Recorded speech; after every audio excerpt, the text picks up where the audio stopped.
Welcome to Three Witches and a Druid podcast, a Canadian podcast about paganism in today's modern society.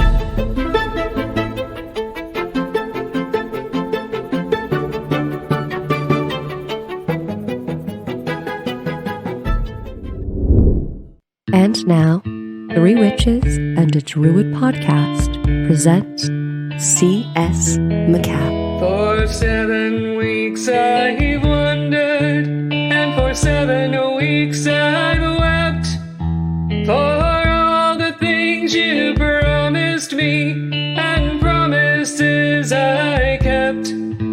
I have asked the holy oracles about your lack of reply, and they are certain that you've left me, though they are not certain why. For 3 hours I held you, and for 3 hours I knew this shining fire of prophecy was manifest in you. I suppose I knew it transient when I gazed into your eyes, and I was certain that you'd leave me, though I was not certain why. And these are not your cards. No, they cannot be your cards. This overwhelming anguish, these indecisive faces, they cannot be your cards. But they are all I have, and I have read them with my very soul, my very soul, my very soul, and I have given them a place to sleep where my love for you still dwells. In 7 days I'll go there, and for 3 days I will pray, in the forest where I tasted you, in the place where we did lay. But if I do not see you where you know that I will be, I will take your memory home with me, but I will set my longing free. And these are not your cards.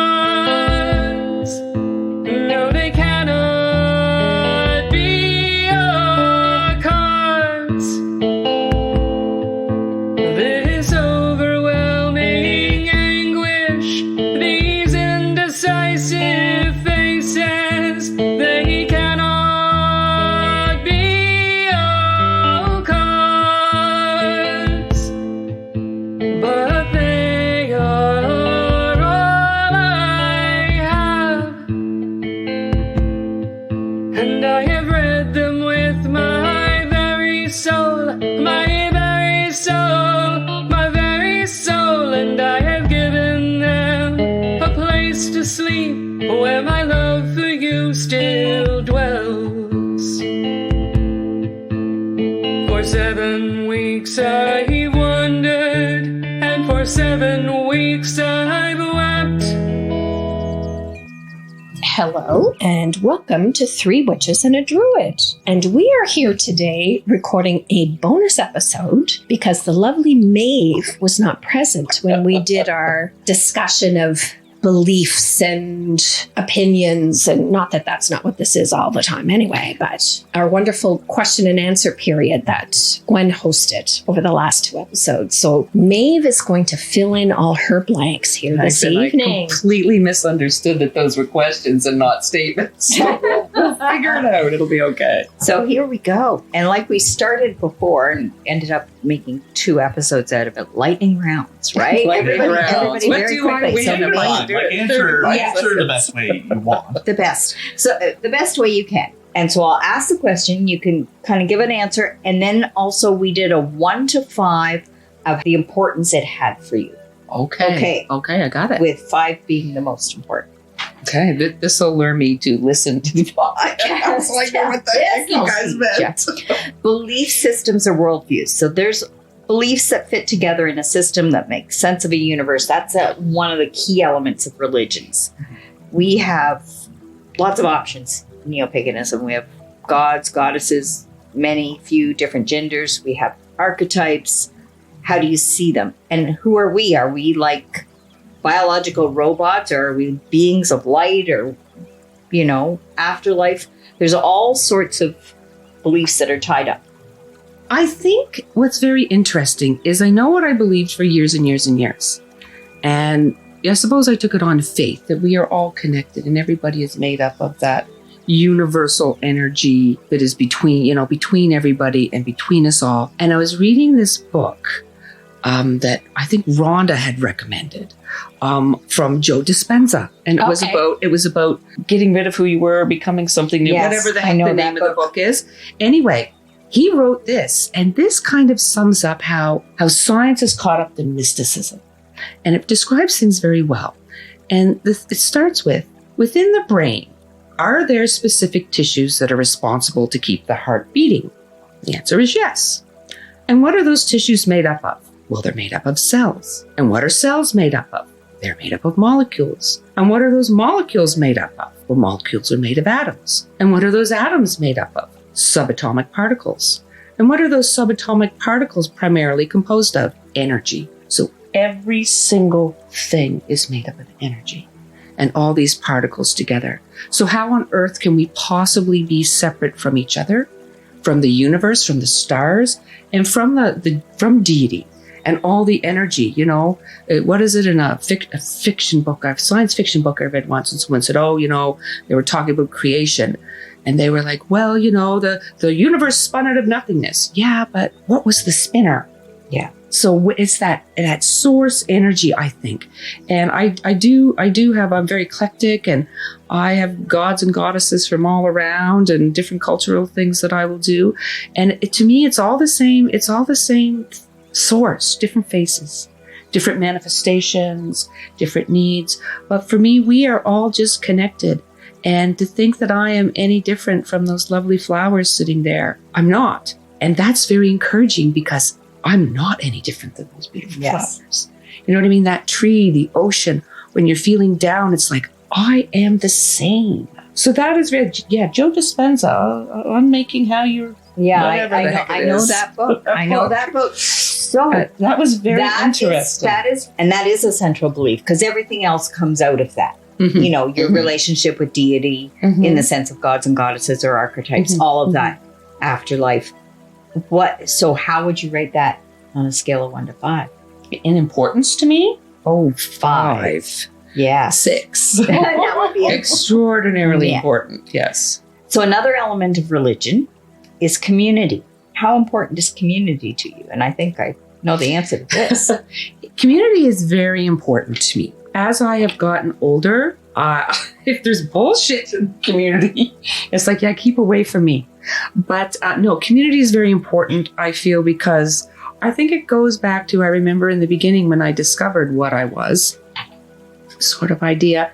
And for a long time, I was alone. And I thought I was the only one, and I thought I was peculiar, or I was this, or, well, I know I'm peculiar, and I'm okay with it now. I was going to say, that's not why you're peculiar, dearest Maeve.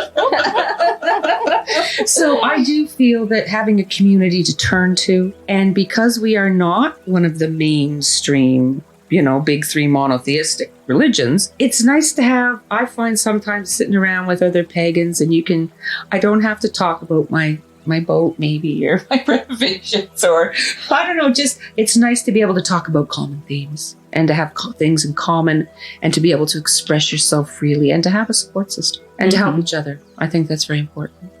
1 to 5. 4. Excellent. Central stories and myths are another element of religion. They explain the beliefs of a group. They end up getting told over and over again or performed within ritual. And they may or may not be based on fact. So true versus real, possibly. Is there a specific story that you would maybe, if somebody asked you a question, or is there a story that you would tell that reflects your beliefs? Is there a story that you share in your classes? A myth? I have 20 different stories running through my head. Like a teletype at this moment. I think it would just depend on what the subject was, because there's a different story. There's a different story for each one. And some people believe it literally. Some people believe it metaphorically. Sometimes I need help with focus, and things like that can help me focus. I think the biggie for me would be the legend of the descent of the goddess.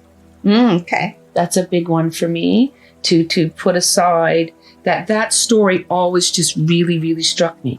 To put aside all the worldly trappings and what is there underneath. I think that, from a personal standpoint, the one that probably has struck me the most, that has affected me the most. But as far as what would I tell in a class, that would really depend on what was going on. Yeah. So the importance of stories and myths to your... I guess we don't really have a sacred text. We don't have a Quran. We don't have a Bible. There's no Torah. And all of those things. We have Scott Cunningham. We have Scott Cunningham. There we go. We gotta admit, we do have Scott Cunningham, because after 30 years, it still doesn't get much better than Scott Cunningham. It truly doesn't.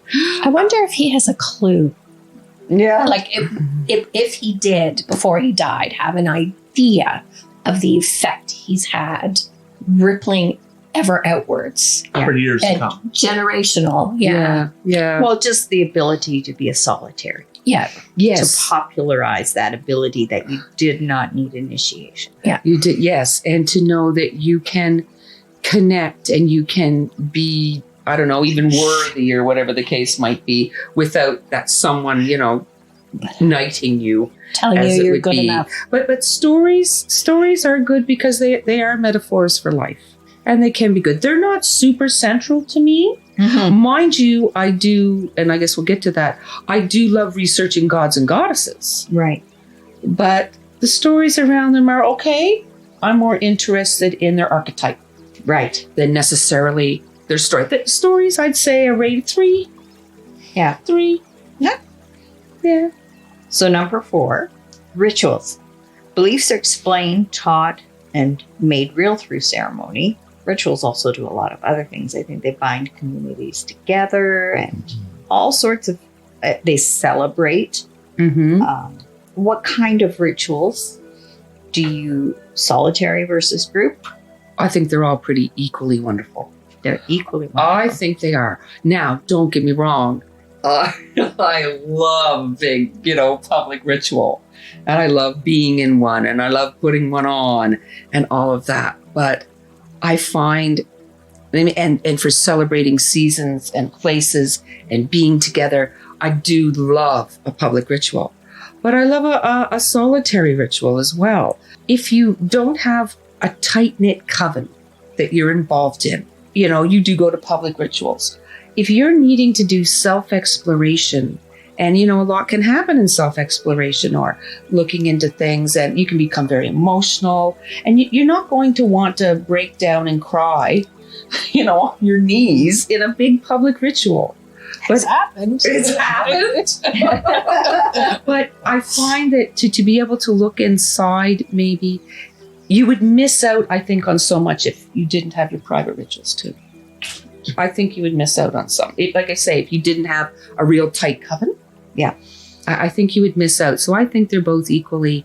And sometimes you're just in need of being in that space, and you can't wait till the full moon when your group gets together. You can't wait till the next public ritual, and you need that now. And you need to be in that sacred space. You need to have that energy around you, and you need that place where your barriers can be down and you can be free and you can connect. Not that you can't connect in every day, but I find there's something about calling up the quarters and calling your deity and being in that sacred space that is very fulfilling, and you need it a lot of the time.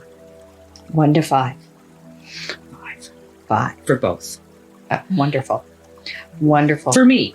Yeah. Yeah, no, I'm not saying for everybody. This is No, for of me. course. And this is For me. And we are not, when we speak, if we identify as Druid or Wicca or whatever, we don't speak for all. No, we certainly We speak don't. We for only speak for ourselves. We Yeah. make that very clear in the and this is original. just speaking for me. Okay, I I think should. one of the first comments we got on the podcast is, why does Brian only speak for ADF Druids? Why didn't he speak for OBOT? It's like, I don't speak even for ADF. ADF. I speak for me. That's I it. speak for me. Mm-hmm. Ethics, number 5, as an element of religion. Ethics. Ethics are rules about how to behave. They're often thought to have come from a deity or supernatural place within a religious context, but they may also be seen as guidelines created by the group itself over time.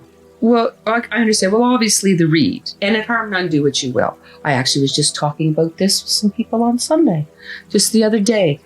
I've always, maybe it's because I was kind of raised originally in a Christian home. I really do believe that, do unto others as you would have done unto you and all that. I do really believe in the read, which covers all of the big ones: lying, cheating, stealing, coveting, killing. Don't harm anyone. I do believe ethics are important because in our emotions and in our pain and in all of that, I think because we're human, things can get out of hand. And sometimes if you're really upset, I think to have that to lean back on. And I've said this, that the read keeps you from, I suppose power is power. And people say, oh, are you a white witch or you do black magic and all that? I'm like, it's not a matter of, white and black. It's all shades of gray. I have my knife that everyone has their favorite knife in their kitchen. Everybody, cut up your vegetables and your meat. If you're, eat meat and this, and you prepare lovely meals for your family and friends. That beautiful knife, you keep it sharp, it's wonderful. I can prepare those great meals, or I could stick it in someone's ribs. I think the rules of humanity dictate that I don't do that. But I do think that ethics, because I think especially because we use magic and we use intention, that especially many of us are very, very magical and have a lot of power. My daughter accidentally hexed someone once when she was 13. She didn't mean to. I said, we have to undo this. I think you just have to, like when you're angry, you're a 13-year-old girl who just got broken up with. You're a powerful little baby witch and you've accidentally hexed someone. So I just think ethics are important and not for your everyday. I think there's some, because every day we know how we're going to behave. I think that having that little teeny thing when you're over the edge is helpful. 1 to 5. Ethics, I put that up there at 4.5. So another element of religion, characteristic emotional experiences. Most religions share emotions such as awe, mystery, guilt, joy, devotion, conversion, inner peace. Love more inner peace. A little more inner peace. A little more inner peace. Our question that we asked out of that, because I think you can tap into many of those things coming at it from this religion, this family of religions. But the one that we focused on was like, what methods work best for you for creating those emotional experiences, for maybe connecting with deities so that you could experience that awe? I'm going to preface that with, or I should say, not the epilogue, but before that, when they talk about the past, I think maybe I learned a long time ago just how to be with what's around me, that I don't need to do a ton necessarily to feel those things, if you know what I mean, like the good things. So you're just walking down the street and you're always in a sense of connection with deity?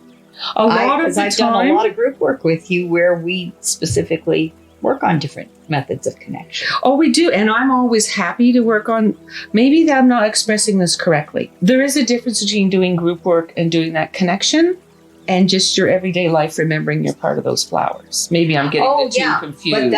But that emotional upwelling of awe that comes from being. I think a lot of the time ritual can help with that, or just ways to be quiet. I'm having a hard time answering that one, I won't lie, because today I went to that Van Gogh thing. Well, that Van Gogh thing was... Oh, I cried through 3/4 of it. So, very overwhelming. It was so beautiful and wonderful. It was created to do that. And art does that for people. Art does that. Art makes connection, But right? I think maybe I find when I feel overwhelming joy or overwhelming sorrow. Maybe it's because the right side of the brain is so very activated at that time that maybe that's when deity creeps in the easiest. Mm-hmm. You know what I mean? Because like you can't go around being spaced out of No, connected. exactly. But when you have anger, or you have joy, or you have sadness, or you feel laughter, I think that deity comes to me. It's not that I have to do something to get there. It's when I'm there, it comes to me. See the reverse? Yeah. Even now, there are times when I do feel disconnected and I need to do, prayer. I get my prayer beads out, and quietness, meditation will help me. That one's going to stump me for a minute there. Yeah, But no, that's when okay. I feel emotions, that's when it breaks in the most, as opposed to I go to the deity for that. Importance in your religious practice. Five, feeling connected. Absolutely. Number 7, material expression. Religions use things to perform rituals or express or represent beliefs such as statues, paintings, music, flowers, incense, clothes, architecture, specific sacred locations. What's your favorite? Is there a tool that you use every single time? Every single time? No, I wouldn't say every single time, because sometimes it can come on you when you're not expecting it. You know what I mean? Especially if you're off, if I'm off in the woods somewhere. Now, I am a very literal person, and I do like candles and crystals and herbs and things like that. I find help me focus. Some people can do just do great rituals without any of that. I like my wand. I like my cups. I like that is me, because I guess over the years I've trained myself, been using it for so long. But I find a lot of the time it will just come to you, especially I find outdoor places probably will be even more helpful to me. In places. Special places. That I think maybe that's why, oh gosh, I'm having a revelation right now. I think that's why when I'm performing rituals indoors, why I need all those extra things. Yeah, it's the help to make the connection, where if I'm out camping, I don't need any of those things. Connection. I'm in connection. So that, I guess, is my pathway. Yeah. To use it. Geez, I've just had a revelation. Look at that now. So one question, I wonder if you'll be able to answer this in the same way we did. Is there a tool that doesn't resonate with you? Something that is quintessentially people think of as witchy or whatever, but you just never made a connection and it's just not for you. Is there some material expression that doesn't work? So you mean like an altar tool or a method of ritual or music? Now I know music works for you, but some material. So it's specific things, materialistic things that you can hold or use. Music, paintings, statues, incense. Is there anything like that doesn't work? Pendulum the same. There you go. We've talked about that before. Yes. Yeah, I can't use a pendulum. You just don't connect with them, right? They don't work. Well, for me, I don't know if I can even answer that, because I like them all. Even those pesky pendulums. Well, it's not that I don't like a pendulum. It's just not something that's not really good for me. You know what I don't do well? I won't lie. A lot of times, if people are using instruments of scrying for magic, they use a bowl of water, they use a mirror, they use a black glass or something. No. I don't use that really at all. If I need to see something, I'd rather journey for it. Yeah, I would journey for it. No, that doesn't. Maybe it's because I don't have my psychic talent does not lie. Yeah, but that's okay. That's okay. Everybody's different. I think you've kind of explained, but you have to assign a number, because we all had to assign numbers. So when you're inside, tools have a big importance. When you're outside, they don't. But overall, material things. But the specific sacred locations, I guess, are a material specific thing. To me, it's all part of the ritual, and it's kind of like when certain smells, certain actions, certain songs over the years automatically will put me somewhere. Yeah. So I find them quite important. Probably a good 3.5 to 4. Yeah. No, I do, because that's just me. Yeah. And the ceremony of it all, I smell benzoin and I'm there. Certain things, and okay, I've got my salt and water and I'm saying the same words and I'm doing the same motions and actions. I find that's very helpful to me. And so the final element in this breakdown of 8 elements of religions is the recognition, or maybe the designation in religions, of making things sacred and making things profane. And the little quote is, religion sees some things as sacred and some not. Some objects, actions, people, places may share in the sacredness or express it. You know, we kind of had a little bit of a tough time because we find a lot of things sacred. But when we were discussing before, and I'm tempted to think you may as well, sacred versus profane, where I can find a sacredness in most things in your daily life if you do them mindfully, and I have not been as mindful as I should be lately. You do things mindfully and with appreciation. Like even when you're making your supper, it's like, man, this is great. I have food to make. You know what I mean? I firmly believe that we can make things sacred. I guess that's what I do. And like you say, you could be making supper and be resentful of that. And that's a profane act as you're cursing it, as you're having to cook it and whatever and get that on the table. And it's just another job. But if you can take half a breath and go, at least I have this food. At least I have this food. I'm going to stir it with love for myself or my family. Yeah. And I'm not, you know, and I can be grateful. I had a big comeuppance about stop complaining, tutoring a woman from Afghanistan last week. And her mother's in Afghanistan right now. And they've just dropped the restrictions again on them. Her mother is a widow whose sons all live out of the country, and she has no brothers nearby, and she's not allowed out of her house. How's she going to eat? Who's going to get her groceries? Her neighbor's going to have to buy them for her. She's not allowed out of her house. She's hoping maybe once every 2 weeks her nephew can come to town and take her out of the house for the afternoon. So no complaining. No complaining. Like, that's just, it's crazy. Or poor people in Ukraine. I think the profane is cruelty. Cruelty, real unkindness, greed, things like that. Those, I guess, the basic things that we all find unpleasant or horrible in society, I guess, are rather profane. Recycle. Pagan blasphemy. We're not recycling. I think that the profane, the waste of life, like what is going on in, the Ukraine right now. Just a horror. And I was with some people and I said, I feel so bad for both sides. There's most of the fellas on the Russian army, they don't want to go fight there. Yeah. And most of the people in Ukraine certainly don't want it. Like, they said, we don't care about the Russians. I said, honey, their mothers and wives and daughters are crying just the same as the people in Ukraine.